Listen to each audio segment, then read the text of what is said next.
ලොව දිගම අධිවේගී මාර්ග උමම් මාර්ගය වන ටියන් ෂැන් ශංලි උමම් මාර්ගය දෙසැම්බර් 27 වෙනිදා ගමනාගමනයට විවෘත විය.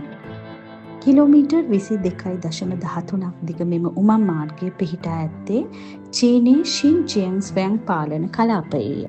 මෙම ව්‍යාපෘතිය මගින් ලොව දිගම අධිවේගී මාර්ග උමග හා ලොව අධිවේගී මාර්ග උමගක ඇති ගැඹුරුම සිරස් පතුල යන ලෝක වාර්තා දෙක පිහිටුවා ඇති බව චයිනා කමියුනිකේෂන්ස් කන්ස්ට්‍රක්ෂන් සමාගමේ සභාපති සොන් හයිලියන් මහතා පවසයි. මෙම උමම් මාර්ගය අයත් උරුම්චි යූලි අධිවේගී මාර්ගයේද 5 වසරක් පුරා සිදු කෙරුණු ඉදිකිරීම් වලින් පසුව දෙසැම්බර් 27 වෙනිදා ගමනාගමනයට විවෘත විය.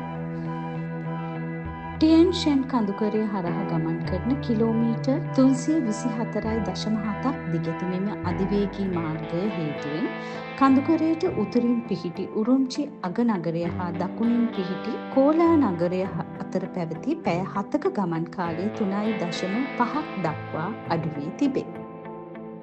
ෂින්ජියං ස්වයාතයේ උතුරු හා දකුණු ප්‍රදේශ සම්බන්ධ කරන මෙම අධිවේගී මාර්ගය චීනයේ තවත් ප්‍රදේශ කරා ගමන් කරන ප්‍රධාන අධිවේගී මාර්ග රැසකටද සම්බන්ධ වේ.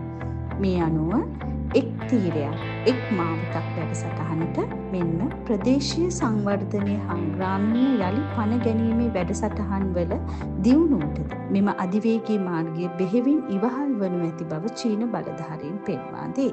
2025 වසර අවසන් වන විට ෂින්ජියං ස්වයාතය තුළ ඇති අධිවේගී මාර්ග ප්‍රමාණය කිලෝමීටර් 237,000ක් දක්වා ඉහළ යනු ඇතැයි අපේක්ෂිතයි.